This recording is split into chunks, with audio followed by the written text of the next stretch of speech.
मकर संक्रांति का त्योहार हम सारे सनातनियों के लिए बड़ा ही शुभ और पवित्र माना जाता है। संक्रांति का अर्थ है प्रवेश करना। तो मकर संक्रांति के दिन सूर्य देव मकर राशि में प्रवेश करते हैं और ये मकर संक्रांति का त्योहार इस वर्ष 2024 में 14 जनवरी को नहीं बल्कि 15 जनवरी को मनाया जाएगा। इसके बारे में हमने एक विस्तार से वीडियो बनाया है, चैनल पे जाके आप उस वीडियो को देख सकते हैं। आज की वीडियो में हम सब मकर संक्रांति के महात्म्य के बारे में चर्चा करेंगे, इसलिए आप सबसे मेरा विनम्र निवेदन है इस वीडियो को बिना स्किप किए हुए अंत तक जरूर देखें। तो मकर संक्रांति के दिन से ही खरमास समाप्त हो जाता है और फिर सारे मांगलिक कार्य जैसे विवाह, मुंडन और जनेऊ इत्यादि शुरू हो जाते हैं। मकर संक्रांति के दिन से ही उत्तरायण प्रारंभ हो जाता है, अर्थात सूर्यदेव उत्तर की दिशा में गति करना शुरू कर देते हैं। उससे पहले सूर्यदेव 6 महीने के लिए दक्षिणायन में रहते हैं। उत्तरायण का बड़ा महत्व है और ये 6 महीने का जो उत्तरायण का समय होता है वो बड़ा ही शुभ माना जाता है, बड़ा ही पवित्र माना जाता है। भगवान भगवत गीता के 8वें अध्याय में भी कहते हैं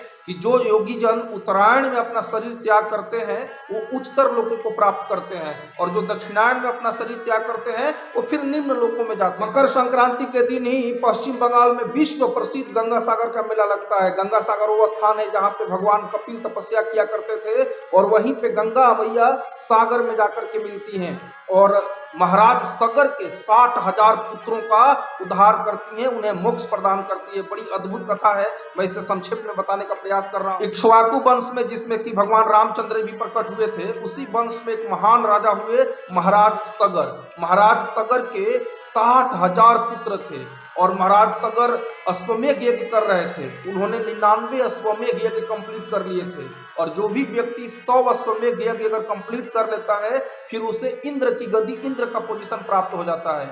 तो जब महाराज सगर 100वां अश्वमेध यज्ञ करना शुरू किए तो इंद्र बड़े घबरा गए। उनको लगा कि कहीं ये सगर महाराज 100 अश्वमेध यज्ञ करके मुझे इंद्र के पद से हटा करके खुद इंद्र न बन जाए। इसलिए इंद्र ने क्या किया कि यज्ञ में छोड़े गए घोड़े को ही किडनैप कर लिया, चुरा लिया उससे। एक्चुअली अश्वमेध यज्ञ में एक घोड़ा छोड़ा जाता है जो पूरी पृथ्वी का भ्रमण करके जब वापस आ जाता है तो फिर जाकर के उस यज्ञ को सफल माना जाता है। तो जब इंद्र ने उस घोड़े को चुरा लिया तो महाराज सगर के जो 60,000 पुत्र थे वो पूरी पृथ्वी छान मारने लगे, पूरी पृथ्वी को उस घोड़े की खोज करने लगे। उन्होंने पृथ्वी की खुदाई भी कर दी थी, इसलिए बताया जाता है कि जो पृथ्वी की खुदाई की गई थी उसी से पृथ्वी पे सागर बन गए, समुद्र बन गए। और जो महाराज सगर के 60,000 पुत्र थे वो उस यज्ञ में छोड़े गए घोड़े की खोज करते करते कपिल मुनि के आश्रम के नजदीक पहुंचे और इंद्र ने बड़ी ही चतुराई के साथ उस घोड़े को किडनैप करके कपिल मुनि के आश्रम के समीप उस घोड़े को बांध दिए थे। तो महाराज सगर के पुत्रों को लगा कि ये घोड़ा कपिल मुनि ने चुराया है, जबकि वास्तव में कपिल मुनि को इसके बारे में कुछ पता ही नहीं था, वो तो अपनी तपस्या में लीन थे। तो ये महाराज सगर के 60,000 पुत्र कपिल मुनि के आश्रम में पहुंचे और कपिल मुनि से बदतमीजी करने लगे, उनको चोर कहने लगे, उनके घोड़ा चोरी करने का आरोप लगाने लगे। इससे कपिल मुनि अपने आप को बड़े अपमानित महसूस करने लगे और क्रोध में आकर के उन्होंने महाराज सगर के 60,000 पुत्रों को श्राप देकर के वहीं पे जला के भस्म कर दिया। और जब ये बात महाराज सगर को पता चला कि उनके 60,000 पुत्र जल करके भस्म हो गए और चूंकि ये असामयिक मृत्यु थी इसलिए महाराज सगर बड़े दुखी हुए। उन्होंने पूरा प्रयास किया अपने पुत्रों का उद्धार करने के लिए, लेकिन वो उनका उद्धार नहीं कर पाए। फिर उन्हीं के वंश में महाराज अंशुमान हुए और महाराज अंशुमान ने बड़ी बुद्धिमानी के साथ भगवान कपिल देव की तपस्या की, उनको प्रसन्न कर लिया। तब भगवान कपिल देव ने उनके पूर्वजों के उद्धार का उपाय बताया। भगवान कपिल देव ने बताया कि अगर इनकी अस्थियां, इनके राख गंगा में प्रवाहित कर दिया जाए तो फिर इन 60,000 पुत्रों का उद्धार हो सकता है। तो महाराज अंशुमान ने खूब प्रयास किया, बहुत कठिन तपस्या की गंगा को प्रसन्न करने के लिए, लेकिन वो सफल नहीं हो सके। उनके बाद महाराज दिलीप ने यह प्रयास किया गंगा को पृथ्वी पे लाने की, लेकिन वो भी असफल रहे। फिर उन्हीं के वंश में एक बड़े ही प्रसिद्ध राजा हुए महाराज भगीरथ और महाराज भगीरथ ने ऐसा तपस्या किया कि जिनकी तपस्या से गंगा माई प्रसन्न हो गई और गंगा माँ प्रसन्न होकर के पृथ्वी पे आने के लिए तैयार हो गई। माँ गंगा पृथ्वी पे आने के लिए तैयार तो हो गई, लेकिन उन्होंने भागीरथ को बताया कि भगीरथ मेरा वेग इतना तीव्र है कि अगर मैं धरती पे लैंड करूंगी तो धरती के चिथड़े उड़ जाएंगे। तो फिर महाराज भगीरथ ने शिव जी की तपस्या की और शिव जी उनकी तपस्या से प्रसन्न हो गए। और जब उन्हें पता चला कि गंगा मैया अवतरित हो रही है पृथ्वी पे तो शिव जी बड़े प्रसन्न हुए और उनको बोले कि मैं उन्हें अपने जटा में, मैं अपने सर पे धारण करूंगा, तुम जाकर बोल दो गंगा को आने के लिए पृथ्वी पे। अब चूंकि शिव जी गंगा मैया को क्यों सर पे धारण करना चाहते, क्योंकि गंगा मैया भगवान विष्णु के, जब भगवान विष्णु वामन देव का अवतार लिए थे तो उनके चरणों से निकली है, उनके चरणों की जल है गंगा मैया, जिसे ब्रह्मा जी अपने कमंडल में ब्रह्मलोक में रोक के रखे थे। तो वास्तव में प्रभु का चरणामृत है गंगा का जल। इसलिए बताया जाता है कि गंगा में स्नान करने से हमारे समस्त पाप धुल जाते हैं, और मकर संक्रांति के दिन गंगा सागर में स्नान करने से हमें मोक्ष की प्राप्ति होती है।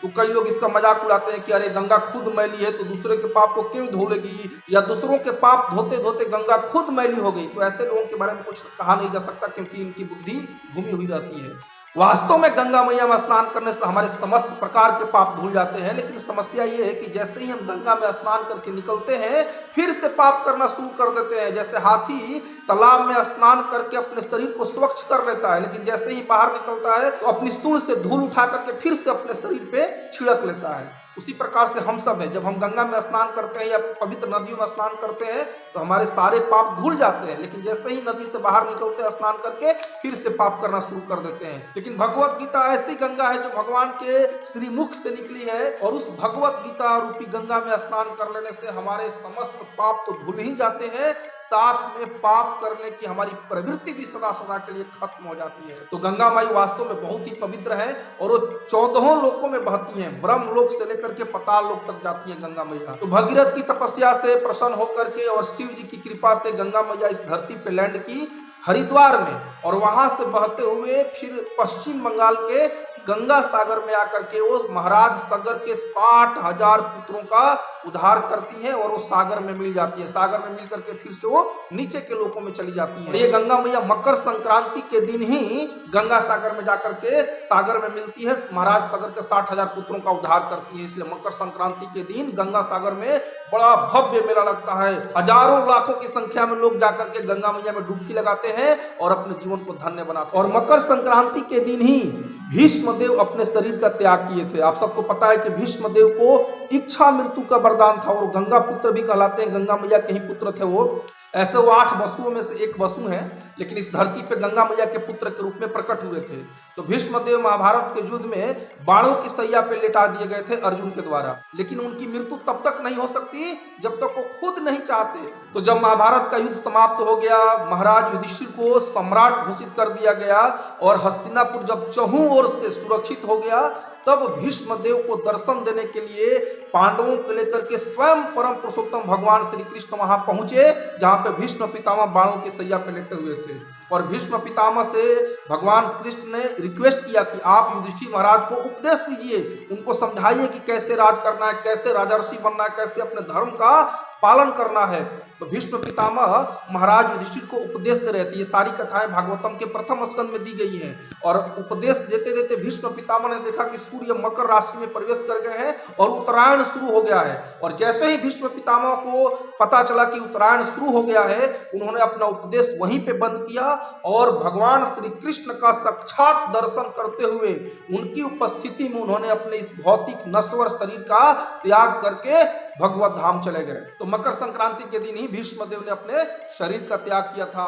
बहुत सारे शुभ कार्य हुए मकर संक्रांति के दिन। एक्चुअली में मकर संक्रांति विविधताओं में एकता का प्रतीक है। पूरे भारतवर्ष में यह मकर संक्रांति का त्योहार अलग अलग नामों से, अलग अलग तरीकों से मनाया जाता है। जैसे हमारे बिहार, यूपी में मकर संक्रांति को खिचड़ी के नाम से मनाया जाता है। तमिलनाडु में मकर संक्रांति के त्योहार को पोंगल के नाम से मनाया जाता है। पंजाब में लोहड़ी के नाम से मनाया जाता है। असम में बिहू के नाम से मनाया जाता है। महाराष्ट्र में लोग मकर संक्रांति के दिन तिल और गुड़ के लड्डू एक दूसरों को बांटते हैं, खाते हैं और बड़े उत्साह के साथ इस त्योहार को मनाते हैं। गुजरात, राजस्थान में पतंगे भी उड़ाई जाती हैं। इस प्रकार से पूरे भारतवर्ष में इस त्योहार को बड़े हर्षोल्लास के साथ मनाया जाता है। इसलिए त्योहार विविधता में एकता को लिए हुए है। मकर संक्रांति के दिन से ही देवताओं के नए दिन की शुरुआत होती है।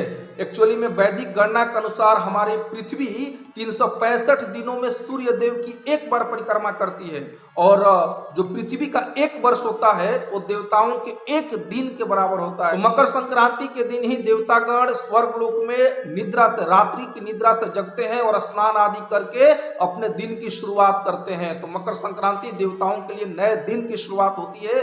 इसलिए इस दिन मकर संक्रांति के दिन सुबह सुबह ब्रह्म मुहूर्त में उठ करके गंगा जैसी पवित्र नदियों में स्नान करने का, ब्राह्मणों को, भक्तों को दान देने का बड़ा महत्व है। मकर संक्रांति के बाद जब उत्तरायण शुरू होता है तो उत्तरायण के समय में ही भगवान श्री कृष्ण ने माता उत्तरा के गर्भ की रक्षा की थी। आप सबको पता है कि माता उत्तरा अभिमन्यु की पत्नी थी और अभिमन्यु की महाभारत के युद्ध में मृत्यु हो जाती है, किंतु माता उत्तरा उस समय गर्भवती होती हैं और उनके गर्भ में भगवान के महान भक्त, जिनके के माध्यम से श्रीमद् भागवतम प्रकट हुआ, महाराज परीक्षित उनके गर्भ में पल रहे थे। महाभारत युद्ध के समाप्ति के बाद अश्वत्थामा ने पांडवों के वंश का समूल विनाश करने के लिए माता उत्तरा के गर्भ में पल रहे बालक की हत्या करने के लिए ब्रह्मास्त्र चला दिया और माता उत्तरा दौड़ी दौड़ी भगवान श्री कृष्ण के शरण में पहुंची, जो उस समय द्वारिका जाने की तैयारी कर रहे थे।